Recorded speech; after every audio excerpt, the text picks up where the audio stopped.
Welcome to Globe Watch with me, Charles Bune. Africa is capable of achieving its own development really well. That is what the African Capacity Building Foundation affirms. It was established in 1991 by African governments and its development partners to ensure a sustainable development of the African continent through the production of high-quality material that critically expose the troubles affecting the continent at a time when the continent was on one of their crossroads. The African Capacity Building Foundation is striking a deal to solve the problems today in Africa, which are not quite different from what obtained when it was established in 1991. Can we successfully say by 2017, they have lived up to their mission statement? My guest today on Globe Watch is the Executive Secretary of the African Capacity Building Foundation.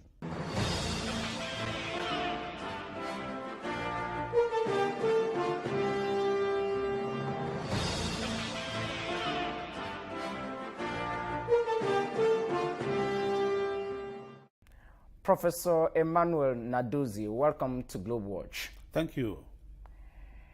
There is a cliche that Africa is rising. Has the African Capacity Building Foundation contributed to that?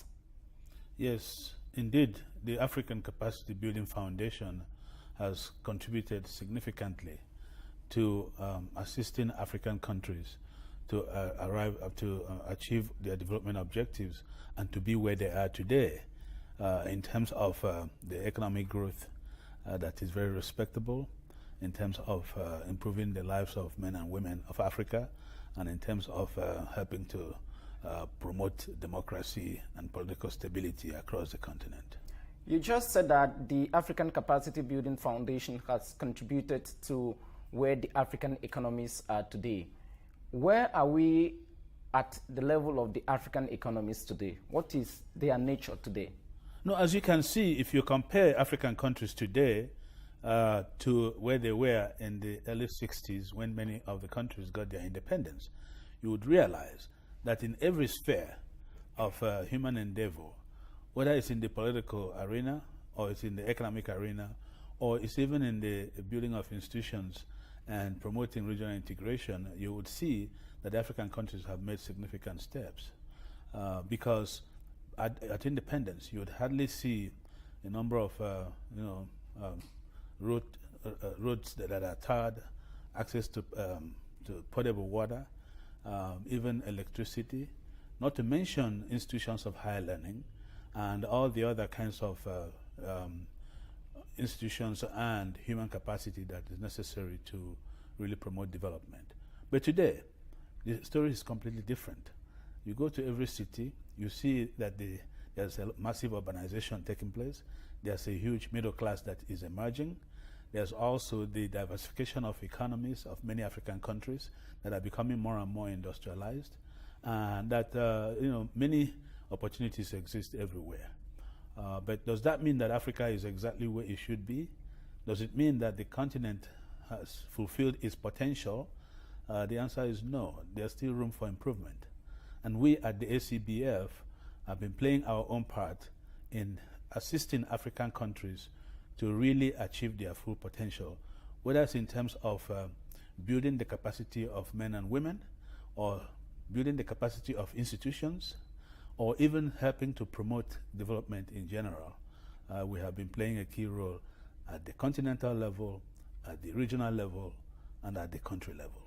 Back in 1991, when the African Capacity Building Foundation was established, most African economies, and by extension countries, were at crossroads. The democratization process, heavy debts with the IMF, the World Bank, economies were in recession.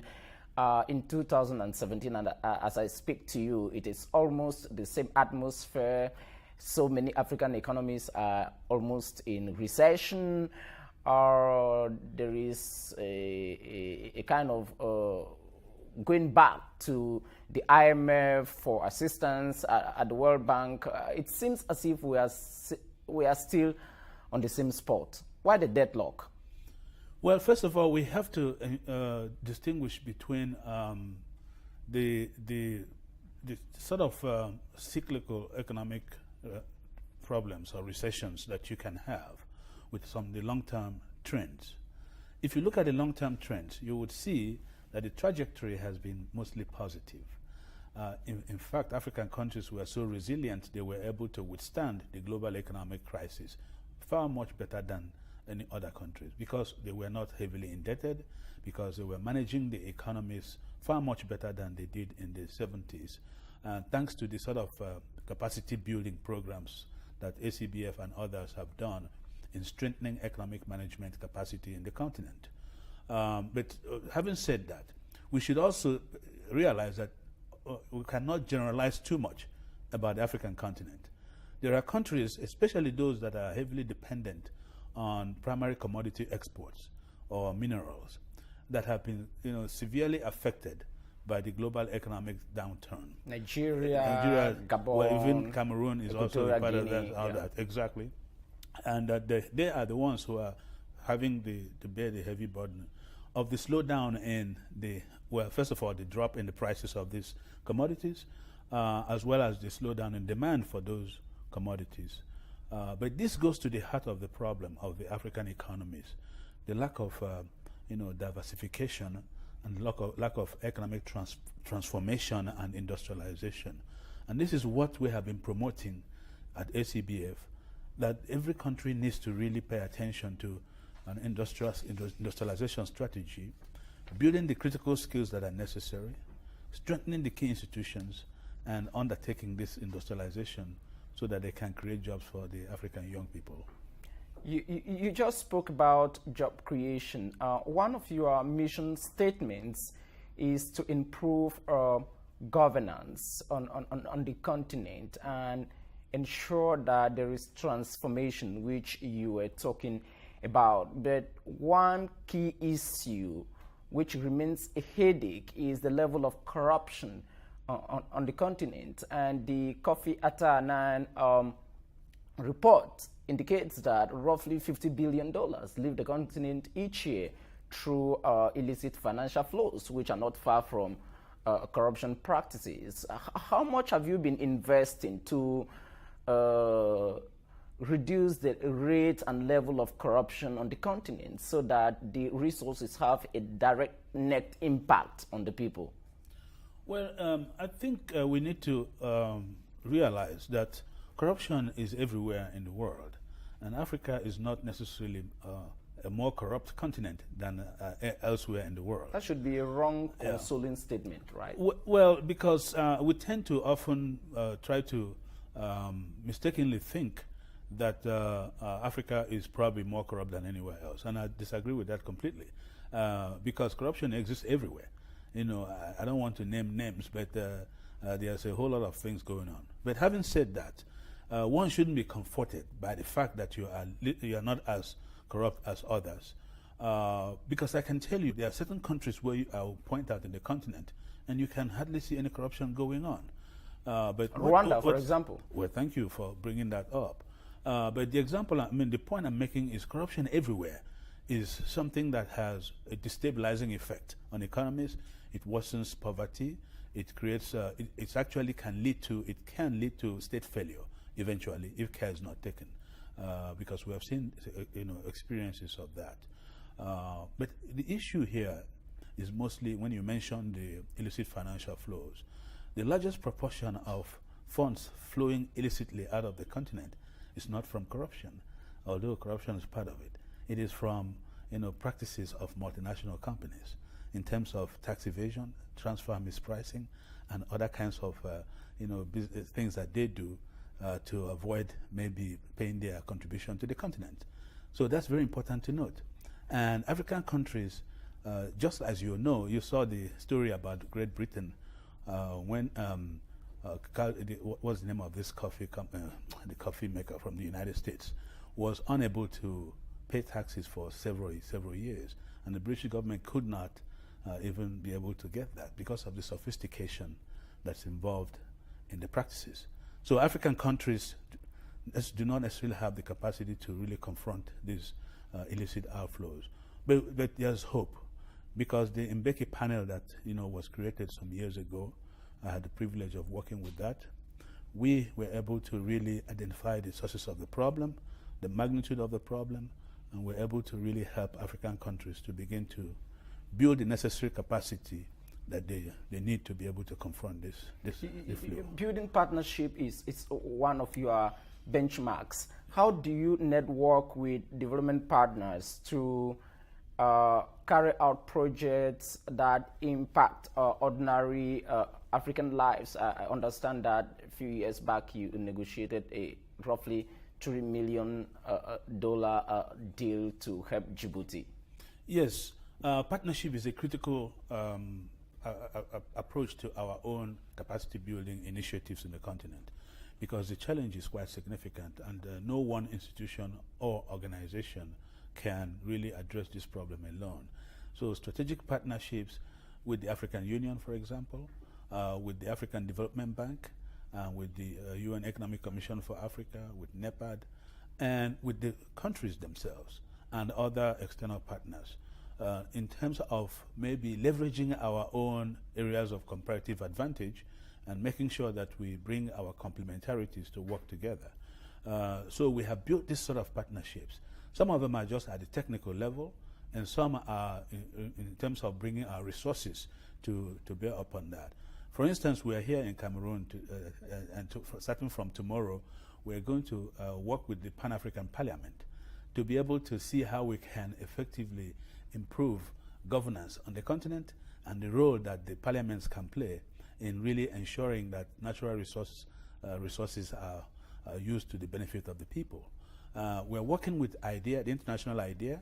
We're also working with other organizations to bring this together. So that's an example of where partnerships can play a role. But speaking about good governance also, ACBF has really supported many parliaments across the continent, strengthening their ability to play their oversight role and to be able to really put forward some very effective legislations and help to promote the welfare of their people. So many institutions on the continent do the job you are doing.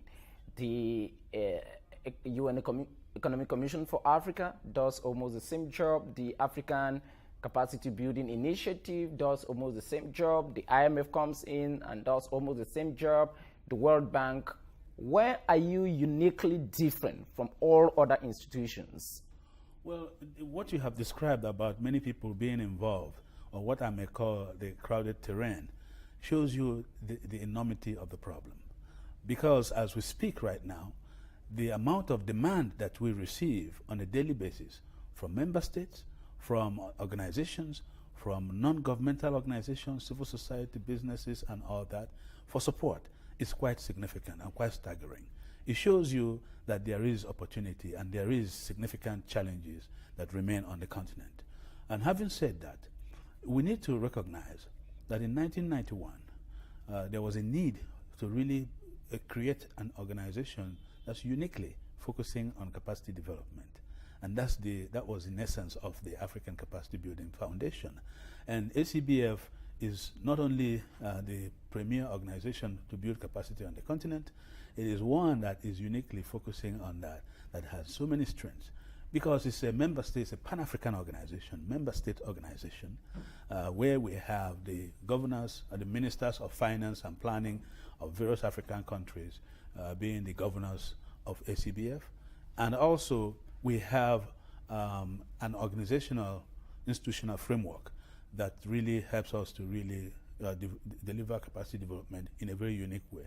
And secondly, two, we have partnerships with the donors as well as the continental and international organizations, the World Bank, the International Monetary Fund, of course the African Development Bank and the UNDP, with whom we work together.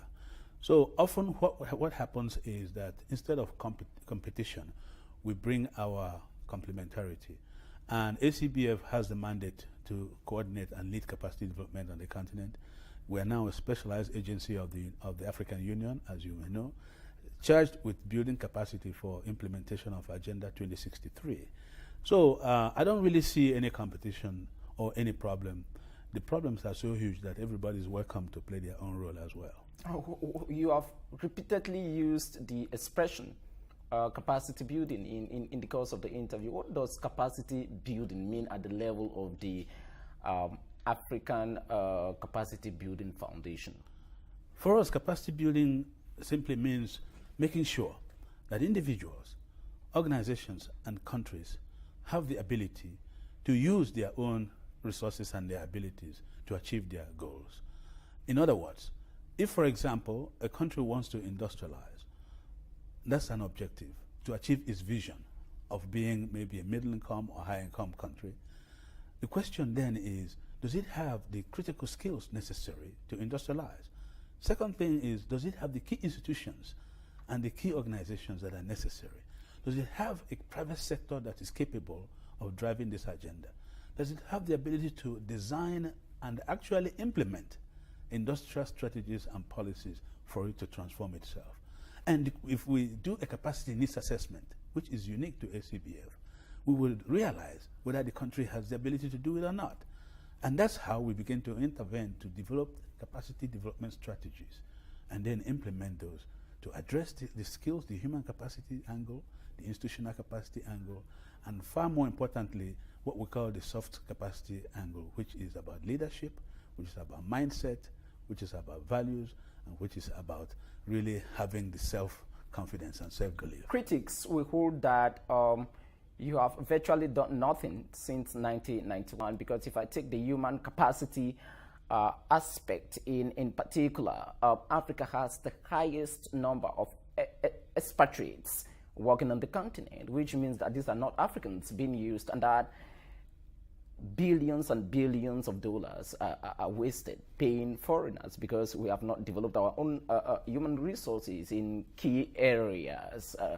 One study was done that in a country like Nigeria alone, at least $250 million for 12 families in a year is lost to foreign expatriates payment. What do you respond to such statistics? Well, I would say that the person does not, if anybody makes such an allegation, I would just simply say that they should get their facts right. Number one, since ACBF has been created, we have invested more than $700 billion across the continent in 48 African countries.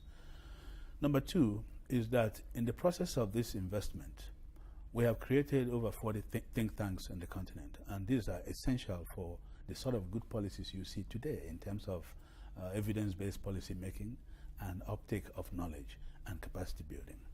Number three, we have really developed the skills of thousands and thousands of middle-level, high-level economic management professionals across the continent. If you go, I was in Ghana, in Accra the other day, and I was told that over 30 staff members in the Ministry of Finance alone were all beneficiaries of ACBF's capacity development program. And you go everywhere, you see that. We have programs here in Cameroon, you know, that is dealing with economic policy management, that is also promoting research and policy analysis, supporting government policies, and helping to really build capacity of young men and women to be able to contribute to the economy. You do a lot of research for policy consumption by your clients or customers, which are African countries, institutions, both public and private. What do you get from your policy analysis as the main blocks or challenges or walls that impede or prevent or retard or stagnate the development process on the continent? There are three important things I would mention. Number one is that our higher education institutions, unfortunately, many of them, unfortunately, are not educating Africa's young people to address Africa's problems. So this is the reason why you have a high number of graduates, but they are not necessarily either employable or self-employable. They are not really there's the mismatch between what is happening in the ivory tower and what is happening in the real economy. So we must address that. Not skills oriented. Exactly, that is mismatch. Number one. Yes, exactly. So that we understand that knowledge and skills are not the same thing. That we have to have universities that are paying attention to the needs of the society and educating people so that they can be employable or self-employable to address the significant problem of youth unemployment. Number two is that we have not paid attention to our institutions and strengthening them so that they can play their effective roles. Because things like the parliament or even governmental economic institutions and social institutions, as well as some of the think tanks and organizations that are necessary to promote good policies and help implementation. In yes. other words, we still have weak institutions, strong people. Well, no. You see, you have people who are educated, but mostly do not have the skills. At the level of institutional level, we yes. have so many powerful people with weak institutions who do not allow the institutions to function normally. Well, I would say that we need to pay I'm just more paraphrasing attention. Barack Obama in Ghana a few years ago. Well, you see, we need to really have institutions that are very functional and high performing, that are strong enough to really make sure that policies are implemented and we have results on the ground. The third dimension is to ensure an area where we haven't paid attention. We haven't spent enough in capacity development. That is what our research is showing.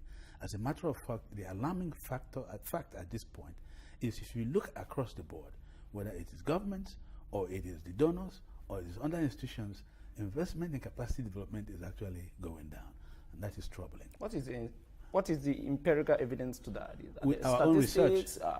Yes. What is the level of the research analysis? No, if you look at our report, our African capacity report that we publish every year, you can find that information there and see precisely who is, what is being spent, how much is being allocated by governments and by other, key investors in capacity development, how much they're putting in there.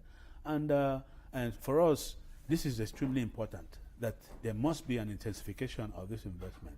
And we're in a position to really determine the best area to make sure that you have efficient investment. In other words, you invest in areas where the returns are going to be higher or highest. We have done an analysis, for example, of the capacity required to implement Agenda 2063 and SDGs in Africa. And we have found some very interesting and very important things. Of course, the most alarming being that the critical skills that are needed are quite lacking on the continent. Let's take a workout question.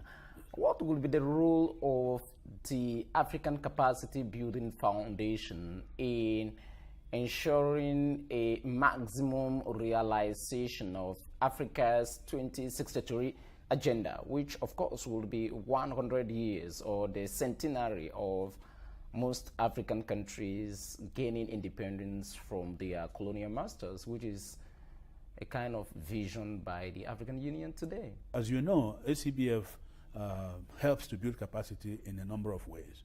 First is that we try to mobilize resources, because capacity building is, requires resources. We mobilize resources internally and externally.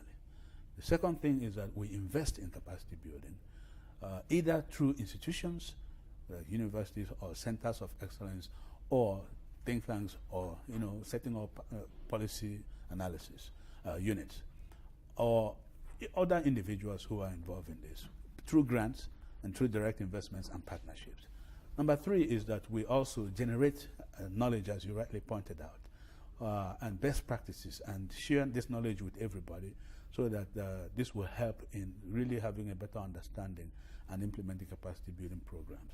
Number four is we also provide capacity development advisory services for a fee. If a country says, I want to know how I can establish a university, or how I can do this, or how do I address the issue of regional integration, we can help in that, or help even organizations such as the African Development Bank to ensure that the utilization of their resources is maximized on the ground and that results are achieved. Lastly, but not the least, is to promote innovation in capacity development and learning, so that in this day and age, innovation is very important. So ACBF is at the forefront, of really coming out with innovative approaches that are there. So our contribution to achieving Agenda 2063 going forward is going to be even far more significant than before. After all, our vision is an Africa capable of achieving its own development. Well, the Executive Secretary of the African Capacity Building Foundation, Professor Emmanuel Nadozie. Thank you very much indeed for being guest on Globe Watch. Thank you very much. Thanks to your You're welcome. audience as well. Okay.